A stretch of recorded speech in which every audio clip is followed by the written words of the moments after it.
नमस्कार साथियों। आशा करता हूँ सब अच्छे होंगे।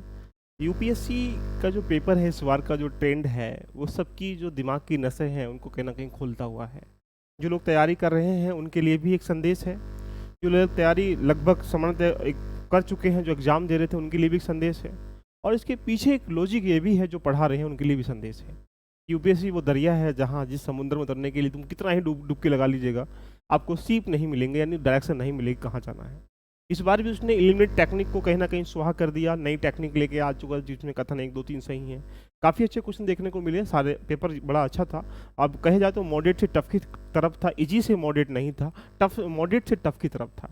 आज हम चर्चा करेंगे, बेसिकली अगर देखा जाए तो हम आज आपके सामने चर्चा करेंगे सेक्शनल वाइज़। इट मीन्स मतलब यहाँ पे 100 क्वेश्चनों में से हम ये देखेंगे कि हिस्ट्री से कितना पार्ट था, ज्योग्राफी से कितना पार्ट था।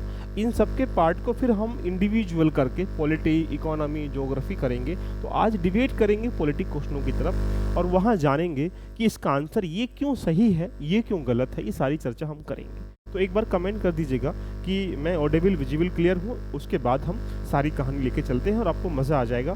फिर समझेंगे एक रणनीति भी है कि आपको स्मार्ट वर्क के साथ, हार्ड वर्क के साथ डायरेक्शन बेस्ट होना बहुत ज़रूरी है।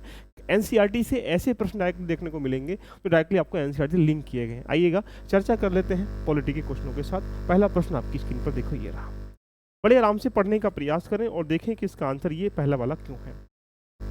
आपके सामने पहला क्वेश्चन देखा जाए, इस बार इसमें 14 प्रश्न पिछले साल थे, 14 ही प्रश्न इस बार हैं। दोनों साल 2022 में, 23 में, दोनों में बराबर प्रश्न है। भारत के संविधान के अनुसार केंद्र सरकार कर्तव्य है कि वह राज्यों की आंतरिक जो गड़बड़ी है, ध्यान रखना, उसका एक प्रकार से यहाँ पे क्या करें, गड़बड़ी से बचाए।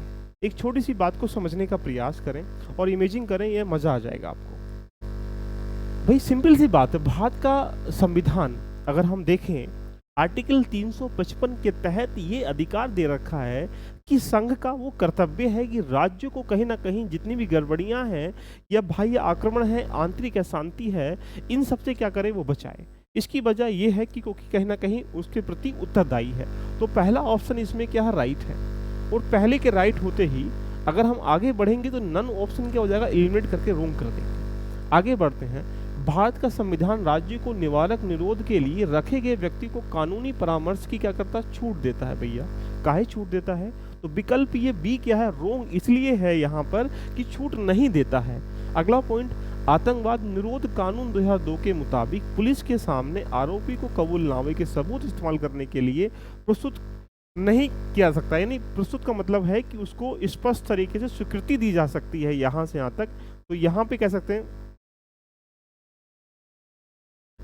स्वीकृति दी जा सकती है। तो आमतौर पर यहाँ पे ये ऑप्शन भी क्या है, रोंग है। तो यहाँ पे एक ही स्टेटमेंट सही है। तो बड़े खतरनाक प्रश्न देखने को मिल रहे हैं। तो यहाँ पे एक स्टेटमेंट सही होने का मतलब है कि only A is right option, यानी A is right option, A is right option एक सही है। तो ऐसे प्रश्न जो यूपीएससी दे रहा है, तो भाई ये मान के चलो कि आपके पास जो एग्जामिनर है कहीं ना कहीं सिनेरियो बता रहा है कि मैं आगे प्रश्न कैसे लेके आऊँगा। चलें क्वेश्चन नंबर बात करते हैं 2 की। इसकी व्याख्या सहित आपको उत्तर मिल जाएंगे। अगला क्वेश्चन आपके सामने ये लिखा है, देखिएगा, बड़ा अच्छा क्वेश्चन देखने को मिल रहा है। Question number 2। फिर यही क्वेश्चन पूछा गया, आपके सामने 2 डिफाइंड डेफिनेशन है, कथन 1, कथन 2, और आपसे पूछ रहा है भारत के सर्वोच्च न्यायालय ने कुछ निर्णयों में माना है कि भारत के संविधान के अनुच्छेद 16(4) के तहत बनाई गई आरक्षण नीति या प्रशासन की दक्षता बनाए रखने के लिए अनुच्छेद 335 के द्वारा सीमित होंगी। अब कथन नंबर अगर 1 दे रखा है तो यहाँ पे बात ये कर रहा है कि यहाँ भारत के संविधान अनुच्छेद 335 के तहत प्रशासन की दक्षता को परिभाषित किया गया है, यानी इफिशिएंसी को यहाँ पे डिफाइन किया गया है। लॉजिकल पैटर्न से खेलने का प्रयास करें। संविधान के 335 के तहत प्रशासन की दक्षता का कोई व्याख्यात्मक वर्णन संविधान में नहीं किया गया है, इसलिए स्टेटमेंट 2 रोंग है। और 2 रोंग होने की वजह से ये वाला ऑप्शन, ये वाला ऑप्शन और ये वाला ऑप्शन तो नहीं होगा। यहाँ पे आंसर क्या होगा, सी इज राइट ऑप्शन। क्योंकि ये ऐसे कीवर्ड को पकड़ना है, अभी भी एलिमिनेट करना नहीं भूलेंगे हम लोग। क्यों? क्योंकि हमें पता है कि कैसे प्रश्न सही हो सकते हैं, लेकिन फिर भी हमें अपने पैटर्न को चेंज करना पड़ेगा। पैटर्न का मतलब हमें अपनी नॉलेज को आगे और ज़्यादा बढ़ाना पड़ेगा, कॉन्सेप्ट को क्लियर करना पड़ेगा। इसलिए इसका आंसर क्या है, सी इज राइट ऑप्शन। तो ऐसे प्रश्न जब एग्जामिनर देता है तो वहाँ पे बड़े आराम समझने का प्रयास करें। क्वेश्चन नंबर बात कर लेते हैं 3 के बारे में। क्वेश्चन नंबर 3 यूपीएससी ने ये दिया पॉलिटी के एस्पेक्ट से।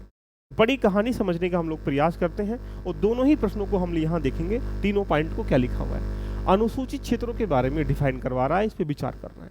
अब ये विचार क्या करना है, ये आपके सामने उस उपलब्ध है कि क्या इसके बारे में हम लोग जान लेते हैं, और पूछ रहा है आपसे कि कौन से स्टेटमेंट इसमें से कितने स्टेटमेंट क्या है करेक्ट है। आइएगा बात कर लेते हैं। किसी राज्य के अनुच्छेद, किसी राज्य के भीतर किसी क्षेत्र को अनुसूचित क्षेत्र के रूप में अधिसूचित करना राष्ट्रपति के आदेश से हो सकता है। बिल्कुल सही बात है। भारत के संविधान के अनुच्छेद 244 का ए क्लोज क्या कहता है, वो यही कहता है कि अनुसूचित जाति के अंतर्गत जो राष्ट्रपति के द्वारा उसको परिभाषित किया जाएगा या अधिसूचित किया जाएगा, इसके बारे में 5वीं अनुसूची में भी कहीं ना कहीं इसका वर्णन कर रखा है। इसलिए पहला ऑप्शन क्या है, राइट है। पहले के राइट होते ही ध्यान रखना, ये नन जो है इसको तुम काट दोगे। आगे चलते हैं कहानी को लेके। अनुसूचित क्षेत्र बनाने वाली सबसे बड़ी प्रशासनिक इकाई जिला है और सबसे कम वाली क्या होती है, गांव का समूह होता है। बिल्कुल ये सही बात है। अनुसूचित क्षेत्रों को मानने के लिए कहीं ना कहीं प्रशासनिक सबसे बड़ी इकाई जिला होती है और निचले स्तर पर जो देखा जाए वो गांव स्तर पर सबसे छोटी एक समूह होता है। ये आंशिक रूप से ध्यान रखना अनुसूचित क्षेत्र को बनाते हैं, इसलिए ऑप्शन क्या है, 2 इज राइट है। दोनों के रोंग होने से ध्यान रखना, यहाँ पे अगर हम कहें तो ये वाला ऑप्शन तो रोंग हो गए। अब आपके सामने 2 ऑप्शन बचे हैं। संबंधित राज्य के मुख्यमंत्री को राज्य में अनुसूचित क्षेत्रों के प्रशासन पर केंद्रीय गृह मंत्रालय को वार्षिक रिपोर्ट प्रस्तुत करनी पड़ती है। देखो, बड़े मजे के साथ देखने का प्रयास करें, क्योंकि अनुसूचित जाति प्रशासन की रिपोर्ट राज्यपाल को, यहाँ के राज्यपाल को द्वारा भारत के राष्ट्रपति को भेजनी होती है, ना कि गृह मंत्रालय को या गृह मंत्री को भेजनी होती है। इसलिए ये ऑप्शन क्या है, रोंग है। और ये ऑप्शन रोंग होने की वजह से हमारे पास 2 स्टेटमेंट क्या हमारे पास सही है। तो आंसर क्या है, बी इज राइट ऑप्शन। इतने मस्ती के साथ पढ़ने का प्रयास करें कि आपको लगे कि हाँ, हमें कैसे कैसे चीज़ें टैकल करनी है। क्वेश्चन नंबर बात करते हैं यहाँ पे, क्वेश्चन नंबर 4 की। ऐसे ही ज्योग्राफी, इकोनॉमी, पॉलिटिक्स सबकी मैं व्याख्या कर दूंगा और पूरा एक्सप्लेनेशन दे दूंगा, आपको ध्यान रखना। क्या लिखा है, भारतीय संसद में वित्त विधेयक के बारे में और धन विधेयक के संदर्भ में निम्नलिखित कथनों पर विचार करें। आपसे पूछ रहा है, जब लोकसभा वित्त विधेयक को राज्यसभा को प्रेषित करती है तो वह विधेयक में संशोधन या अस्वीकार कर सकती है। बड़ा अच्छा क्वेश्चन देखने को मिल रहा है और मजा आ जाएगा। बिल्कुल सही बात है कि जब वित्त विधेयक को राज्यसभा के द्वारा प्रेषित किया जाता है तो वह विधेयक को यहाँ पे क्या कर सकती है, अस्वीकार कर सकती है या उसमें संशोधन कर सकती है। क्या ये बात सही है, ये गलत है? तो बोलेंगे सर यहाँ से ये क्या बोल रखा है आपने, ये बात सही है गलत है, बताइए कमेंट करके। जब लोकसभा धन विधेयक को राज्यसभा को प्रेषित करती है तो वह विधेयक में संशोधन या स्वीकार नहीं कर सकती, यह केवल सिफारिश कर सकती है। बिल्कुल सही बात है। आपको ज्ञात होगा कि राज्यसभा आर्टिकल 110 के तहत क्या कर सकती है, धन विधेयक को यहाँ पे संशोधन नहीं कर सकती है, केवल सिफारिश से कर सकती है। उसकी मानी जाए या ना मानी जाए ये उसके ऊपर डिपेंड है। तो दूसरा स्टेटमेंट यहाँ पे क्या है, राइट है। आइए तीसरे स्टेटमेंट की बात कर लेते हैं। यहाँ पे लोकसभा राज्यसभा के बीच असहमति की स्थिति में धन विधेयक के लिए संयुक्त बैठक नहीं होती है, लेकिन वित्त विधेयक के लिए संयुक्त बैठक की आवश्यकता होती है। आपको ज्ञात होगा यहाँ पे आर्टिकल 110 के तहत ये स्पष्ट है कि यहाँ पे धन विधेयक में कोई भी ये बैठक नहीं होती है, इसलिए ये क्या है, ये भी राइट ऑप्शन है और ये भी राइट ऑप्शन है। ऑल 3 राइट ऑप्शन है, यानी सी इज राइट ऑप्शन। तो ऐसे प्रश्न जब आते हैं तो बड़े आराम से ध्यान रखना, तो आनंद के साथ हम इसे कर सकते हैं। चलें आगे, क्वेश्चन नंबर बात करते हैं 4 के बाद क्वेश्चन नंबर 5 की। क्वेश्चन नंबर 5 देखिएगा, बड़ा अच्छा क्वेश्चन देखने को मिल रहा है और क्वेश्चन नंबर 5 की पूरी कहानी को हम लोग पढ़ने का प्रयास करते हैं। क्या लिखा है, निम्नलिखित कथनों पर विचार करें और आपसे पूछा है how many of the above statement are correct, कितने स्टेटमेंट इसमें करेक्ट है। क्या ऑप्शन है, यदि भारत के सर्वोच्च न्यायालय द्वारा भारत के राष्ट्रपति के चुनाव को शून्य घोषित कर दिया जाए, और आपसे फिर ये पूछ रहा है शून्य घोषित कर दिया जाए तिथि के पहले राष्ट्रपति के अपने कार्यालय के कर्तव्यों के प्रदर्शन में उसके द्वारा किए गए सभी कार्य अमान्य हो जाएंगे। देखो, आर्टिकल 71 में क्या कहा गया, यही कहा गया है कि राष्ट्रपति के चुनाव के जितने भी इश्यूज होंगे या जुड़े हुए मुद्दे होंगे वो कहीं ना कहीं राष्ट्रपति या उपराष्ट्रपति के चुनाव से संबंधित मुद्दे वही समझाए जाएंगे। और सर्वोच्च न्यायालय के द्वारा दिया गया निर्णय क्या होगा, अंतिम निर्णय होगा, ये आपसे पूछा गया है। देखिए अगला पॉइंट, भारत के राष्ट्रपति के पद के चुनाव को इस आधार पर स्थगित किया जा सकता है कि कुछ विधानसभाएं भंग कर दी गई हैं और अभी चुनाव कराने क्या है बाकी हैं। अगर इस ऑप्शन के बारे में जाएं तो सर्वोच्च न्यायालय के अनुकूल देखा जाए तो हम ये स्पष्ट कर सकते हैं कि संविधान के प्रावधानों के अधीन जो उसमें मामले के विनियमित किया जा सकता है, तो इसलिए वो भी ऑप्शन क्या निकल के आ रहा है यहाँ से, गलत है। तो यानी ये भी गलत है, ये भी रोंग है। आगे चलते हैं थर्ड पे। जब कोई विधेयक भारत के राष्ट्रपति के समक्ष पेश किया जाता है तो संविधान समय सीमा निर्धारित करता है और उनके भीतर उन्हें अपनी सहमति देने की घोषणा कर दी। देखिएगा, जब कोई विधेयक राष्ट्रपति के समक्ष पेश किया जाता है तो कई प्रकार के विधेयक होते हैं, जहाँ पर उसके रिक्त होने की, अस्तित्व होने की जो स्थिति है, उसके अनुकूल हम लोग तय कर सकते हैं। तो ये भी क्या है, इनकरेक्ट है। तो तीनों ही इनकरेक्ट होने की वजह से आंसर क्या है, नन ऑफ दीज, यानी तीनों ही इसमें क्या है, कोई भी सही नहीं है। आंसर क्या है इसका 5 का डी इज राइट ऑप्शन। देखिएगा, तो ऐसे करके प्रश्नों को बड़े आराम से समझने का प्रयास करना है, क्योंकि ये सारे प्रश्न आपको देखने पड़ेंगे एक सीक्वेंस में। अगला क्वेश्चन देखने को, बहुत अच्छा क्वेश्चन देखने को मिल रहा है। क्वेश्चन नंबर 6 आपकी स्क्रीन पर ये रहा, बड़ा मजा आ जाएगा। भारत के संगठन या निकाय के बारे में विचार करना है और आपसे बोल रहा है उपरोक्त में से कितने संवैधानिक निकाय हैं, कितने आपसे कह सकते हैं कि यहाँ पे ऑर्गेनाइजिंग जो बॉडी है वो रेडिशियल या डिस्प्यूट कमीशन बॉडी है। अब देखो बड़ा मजा आ जाएगा। राष्ट्रीय पिछड़ा वर्ग आयोग, राष्ट्रीय मानवाधिकार और राष्ट्रीय विधि आयोग, राष्ट्रीय उपभोक्ता विवाद निवारण। देखिएगा, आपने देखा होगा कि एनसीबीसी को हाल ही में, ध्यान रखना, 2018 में स्वीकृति प्रदान कर दी गई है, इसीलिए इसका आंसर ओनली 1 है। तो यानी एक ही सही है, राष्ट्रीय पिछड़ा और एनसीबीसी। तो यानी ए राइट ऑप्शन, कुछ नहीं करना है। बाकी चीज़ें संवैधानिक निकाय नहीं है, संवैधानिक निकाय के रूप में हम लोग उसे कह सकते हैं। क्वेश्चन नंबर यहाँ पे 6 के बाद क्वेश्चन नंबर 7 आपके सामने ये रहा। क्वेश्चन नंबर 7 भी बहुत ईजी है। क्वेश्चन नंबर 7 के बारे में आपको पता होगा कि भारत के मौलिक अधिकारों को न्यायिक व्याख्या को दूर करने के लिए व्यापक रूप से निम्नलिखित संवैधानिक संशोधन के कौन सा माना जाता है। देखिए, आपको पता होगा 42 अमेंडमेंट 1976 में किया गया था और 42 अमेंडमेंट के बारे में देखा आप लोगों ने 1973 में केशवानंद भारती केस भी आया था। तो केशवानंद भारती मामले के निर्णयों को दूर करते हुए, ध्यान रखना, इसको कहीं ना कहीं 42 अमेंडमेंट में अधिनियमित किया गया था और इस संशोधन के परिणाम स्वरूप कहीं ना कहीं हमने क्या किया, संविधान के रूप में एक मिनी कॉन्स्टिट्यूशन की भी नींव रखी, या मिनी कॉन्स्टिट्यूशन के रूप में जोड़ा। तो आंसर क्या है इसका, बी इज राइट ऑप्शन। तो ऐसे क्वेश्चन जब वो पूछता है तो इसलिए हाईलाइट था मुद्दा, इसलिए वो प्रश्न को घुमा के पूछा गया है। तो ये क्वेश्चन बड़ा अच्छा क्वेश्चन देखने को मिल रहा है। ऊपर से न्यायिक व्याख्या के रूप में अगर हम लोग यहाँ अंडरलाइन करके देखें तो यहाँ पे आपने देखा होगा इस अमेंडमेंट के माध्यम से ही यहाँ संविधान के द्वारा न्यायपालिका को जो प्रदान की गई जो शक्ति थी यहाँ पे समीक्षा की, वो उससे प्रतिबंधित कर दिया गया कि आप किस किस मुद्दे पर यहाँ पे हम कर सकते हैं। क्वेश्चन नंबर यहाँ पे 8 आपके सामने ये रहा। 8 क्वेश्चन भी देखने को बड़ा अच्छा क्वेश्चन मिल रहा है। संविधान का जो मूल उद्देश्य है वो क्या है, देखिएगा, ये पूछ रहा है आपसे। मुख्य उद्देश्य क्या है किसका, तो संविधान का। सर्वोत्तम रूप किसको डिफाइन करता है, ये आपसे पूछा गया।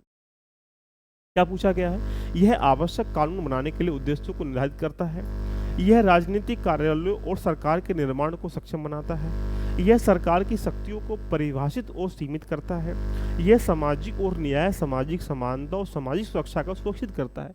कितना अच्छा क्वेश्चन बोल रहा है। देखिएगा, संविधान का मेन उद्देश्य क्या था, शक्तियां पहले भी थी, शासन पहले भी था, या फिर यहाँ पे सरकारें पहले भी थी, नियम पहले भी थे, लेकिन यहाँ पे नागरिक के जीवन में होने वाले अतिक्रमण को हटाने का अधिकार नहीं है यहाँ पे संविधान में। इसीलिए अगर हम इसके सापेक्ष में जाएं तो शक्तियों को एक डिफाइन करता है कि किस किस की शक्ति कैसे कैसे होंगी। तो यहाँ एक वर्ड आता है लिमिटेड पावर, लिमिटेड गवर्नमेंट के बारे में हम लोग बात करेंगे। तो राइट, इसके सापेक्ष में अगर हम लोग देखेंगे तो आंसर क्या बनेगा इसका, सी इज राइट ऑप्शन बन जाए, क्योंकि यह सरकार की शक्तियों को डिफाइन और सीमित करता है। इसलिए क्या बोल रहा है, इसका सर्वोत्तम मुख्य उद्देश्य है। तो ऐसे प्रश्न जब एग्जाम देता है तो नहीं अतिक्रमण हटाने की वो बात करता है। तो ऐसे प्रश्नों को बड़े सहजता के साथ हमें करना चाहिए। क्वेश्चन नंबर यहाँ पे 8 के बाद क्वेश्चन नंबर 9 आपके सामने ये रहा। क्वेश्चन नंबर 9 भी अच्छा क्वेश्चन देखने को मिल रहा है। आपके सामने 2 स्टेटमेंट दे रखे हैं और वहां से आपसे पूछ रहा है कि which is the following is correct respect of the above statement, यानी ऊपर दिए गए स्टेटमेंट के आधार पर कौन सा सही है। देखो, बड़े आराम से हम इसे मजे के साथ करने का प्रयास करेंगे। क्या लिख रहा है, भारत में जेलों के दिन प्रतिदिन के प्रशासन के जेलों का प्रबंधन राज्य सरकार के द्वारा अपने स्वयं के नियमों के द्वारा अधिनियमित किया जाता है। ये बिल्कुल ठीक बात है। आपको पता होगा जेल अधिनियम 1984 के तहत ये स्पष्ट किया गया है या स्पष्ट दर्शाया जाता है कि भारत में जेलों को राज्य के द्वारा समान रूप से प्रशासनिक और विनियमित किया जाएगा और उसके रूल रेगुलेशन नियंत्रण किया जाएगा। तो यानी पहला ऑप्शन राइट है। आगे चलते हैं। जेलों को अधिनियम 1984 बिल्कुल 1994 बिल्कुल ठीक है, 1994 के द्वारा शासित किया गया है कि वह किस प्रकार करेंगे। दोनों ही ऑप्शन ठीक है, यानी ये इसकी क्या है, सही व्याख्या करता है। इसीलिए इसका आंसर क्या है, ए इज राइट ऑप्शन, यानी A is right option. Both statement A are the correct and statement second is the correct explanation of the A, क्योंकि इसमें विनियमों की बात कर रखी है, उसमें अधिनियम यहाँ दर्शाया गया, इसलिए इसका आंसर क्या है, ए इज राइट ऑप्शन। तो जब भी ऐसा प्रश्न आपको देखने को मिल जाए तो भाई बड़े आराम से देखने का हम लोग यहाँ पे प्रयास करते हैं। क्वेश्चन नंबर 9 के बाद क्वेश्चन नंबर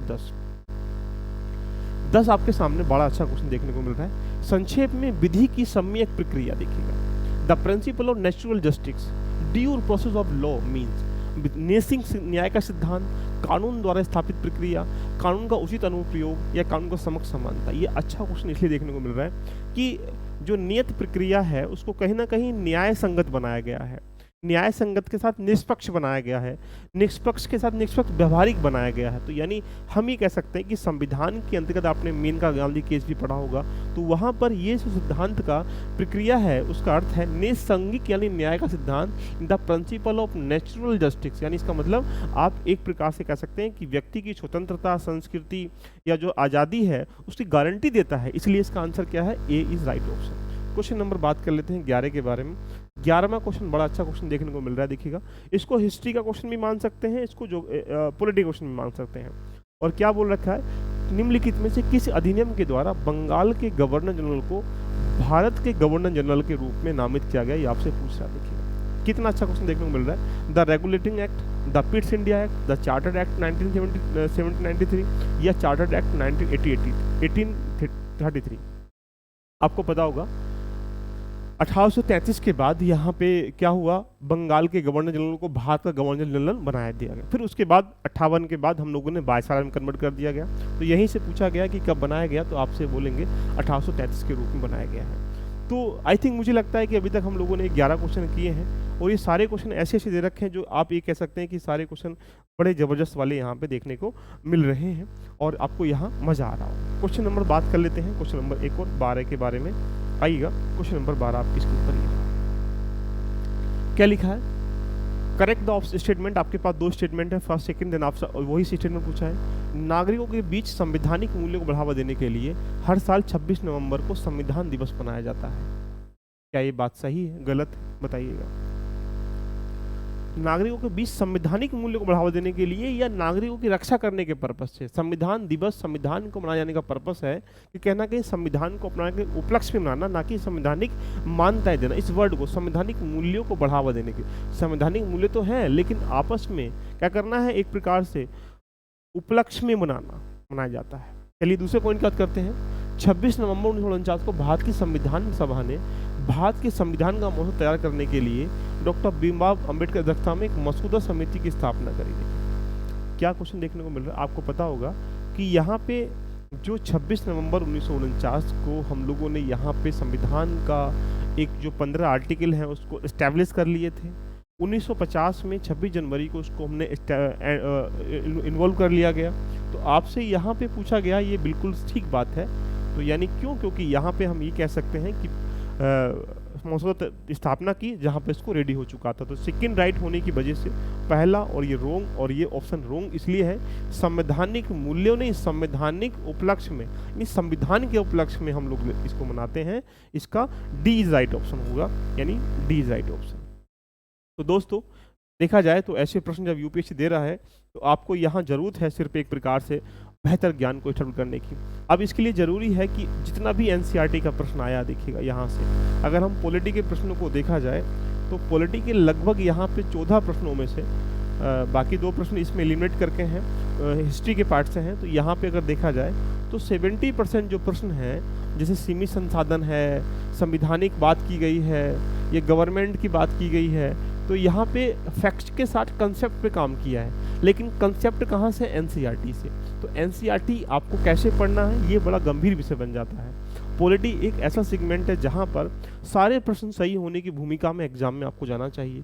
इसीलिए जिन बच्चों ने अभी यहाँ पर मैं कह सकता हूँ कि LVIS को डाउनलोड नहीं किया है, आप LVIS प्लेटफॉर्म को डाउनलोड कर लीजिएगा।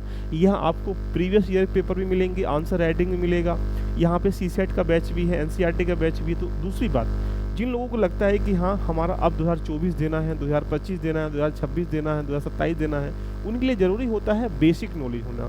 बेसिक मतलब आपको पता है कि अब वो किताबें काम नहीं करेंगी, ऑथेंटिक किताबें ही काम करेंगी। अब वो फर्जी टीचर या फर्जी इंस्टीट्यूट या ये सब काम नहीं करेंगे, अब ऑथेंटिक चीज़ें काम करेंगी। इसलिए सबसे ज़रूरी होता है कि बेसिक रेडी करना। और बेसिक कहाँ से रेडी होगा, बोलेंगे सर NCERT से। इसलिए NCERT को पढ़ना बहुत ज़रूरी, इसीलिए आप LVIS पे जाइएगा। और यहाँ मात्र 900 रुपये में अभी क्या है, NCERT का बैच चल रहा है, जो कि यहाँ पे 6 जून से हम इसको स्टार्ट कर रहे हैं, 6-7 जून से इसको हम स्टार्ट कर रहे हैं। और उसके बाद ये बैच लिमिटेड सीट रखी गई है, क्योंकि यहाँ पे आप डायरेक्टली इंटरलिंक हो सके मेरे साथ, किताबों के साथ और पी के साथ, ये सब चीज़ें हम लोग करते रहेंगे। तो कैसा लगा एक्सप्लेनेशन एक बार कमेंट करके बताइएगा। फिर मिलते हैं next geography, history, polity, sorry बाकी इकोनॉमी सबके पॉइंटों के साथ। अगर चाहते हैं तो कमेंट करिएगा। मिलते हैं नेक्स्ट सेशन में। All the best, love you all, bye bye, take care.